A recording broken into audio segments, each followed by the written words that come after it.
नमस्कार, मैं हूं आपके साथ कविता राणा।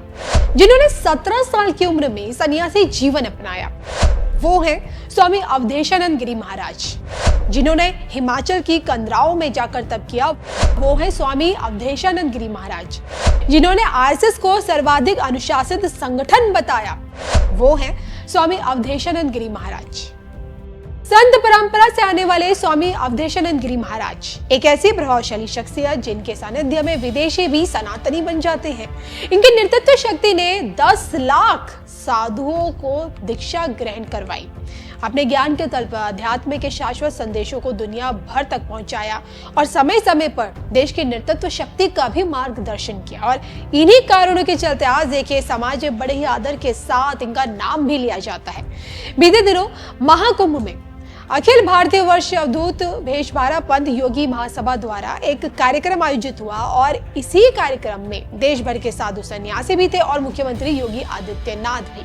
और इसी कार्यक्रम में योगी बाबा के बगल में बैठे आचार्य महामंडलेश्वर स्वामी अवधेशानंद गिरी जी महाराज ने भारत के आने वाले 25 वर्षों की जो तस्वीर दिखाई उसे देखकर आज आप भी आनंदित हो जाएंगे। देखिए।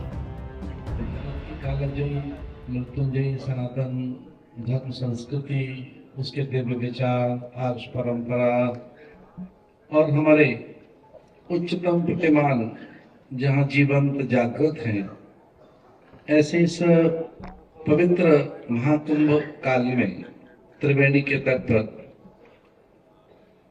सिद्ध योगेश्वरों के मध्य जहाँ तपपूत विविध सिद्धियों अर्जित कर यहाँ अनेकों सिद्धेश्वर योगेश्वर बैठे हैं, उनके मध्य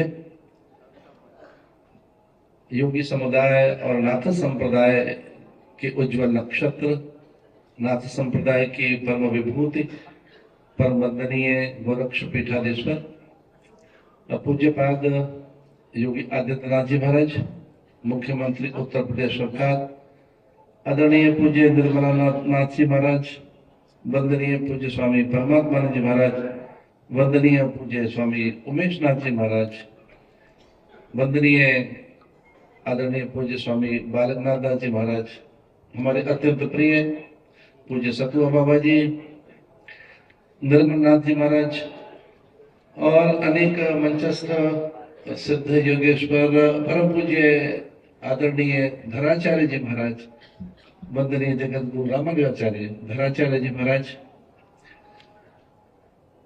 जैसा कि पूज्य परमात्मानंद जी महाराज ने कहा कि भारतीय संस्कृति पर परोक्ष अपरोक्ष अनेक आक्रमण होते आए हैं।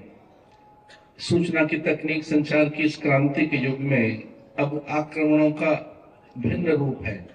वह आर्थिक प्रहार है, हमारी संस्कृति मूल्य परंपराओं पर प्रहार है, अलग प्रकार का नैरेटिव्स खड़ा करके अनेक प्रकार की भ्रांतियां भ्रम पैदा कर हमें विखंडन कैसे हो सके, हम जातियों में बटे रहे, हम में सांप्रदायिक उन्माद रहे, हम एकजुट न हो सके, हमारी एकता समन्वय परस्पर प्रीति मैत्री कैसे विखंडित हो, इस प्रकार के बाहर के बड़े प्रयास हैं।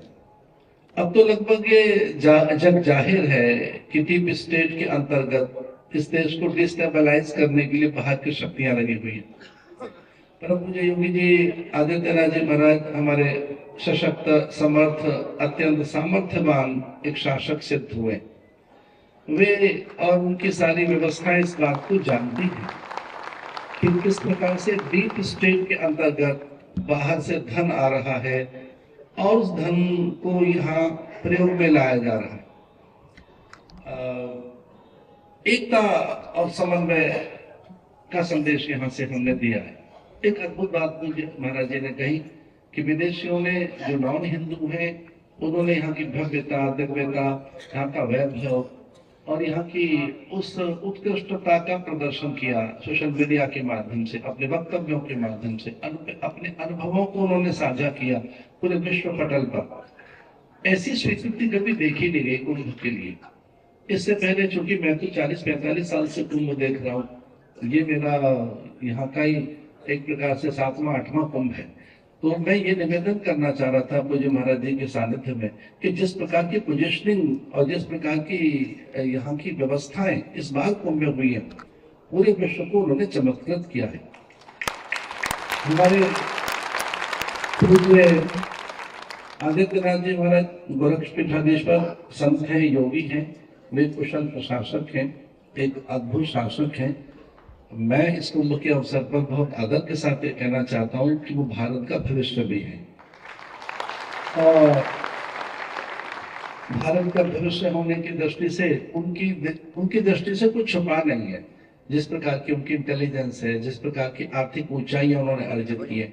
एक बार उनसे संक्षिप्त भेंट में ये बात पता लगी कि कोरोना काल में प्रत्येक प्रदेश को आर्थिक सहयोग चाहिए था केंद्र सरकार से, और केंद्र ने वह सहयोग किया भी सभी सरकारों को। पर उत्तर प्रदेश सरकार, एकमात्र उत्तर प्रदेश राज्य ऐसा था कि उसने स्वाभिमान, स्वावलंब और अपने आत्मनिर्भरता के आधार पर केंद्र से धन नहीं मांगा। केवल उत्तर प्रदेश का मुख्यमंत्री ऐसे रहे कि सब मुख्यमंत्रियों ने धन मांगा, तो उन्होंने अपनी संसाधनों से कोरोना काल जैसी विपत्ति के निराकरण के लिए अपनी सक्षमता दिखाई। मैं पूज्य महाराज जी की बिल्कुल प्रशंसा नहीं कर रहा हूँ, पर हाँ, उनके नेतृत्व में और उनके एक प्रकार से संरक्षण में अब देश पूरे विश्व को नेतृत्व देने के लिए तैयार। अधिकारों की रक्षा की गई है। जिस ढंग से आज मठ मंदिर सुरक्षित है, जिस ढंग से धार्मिक जगत में कोई अशांति, अव्यवस्था, अराजकता नहीं है, आपके पुण्य, आपकी साधना और आपके संकल्प का परिणाम है। हम सब आपके स्वास्थ्य के लिए भी लंबे समय तक आपका नेतृत्व इस भारत को मिलता रहे, ऐसे भी यहाँ संगम के तट पर देवताओं से प्रार्थना करते हैं। योगी सभा में यहाँ पहुंचकर मैं गौरवान्वित अनुभव कर रहा हूँ, और हम सभी संत, हिंदू धर्माचार्य सभा के संत सुरक्षित हैं, ये कहते हुए कि आप साथ हैं तो फिर विश्व में हम आगे बढ़ते हैं। सिद्ध योगी समूह को मेरे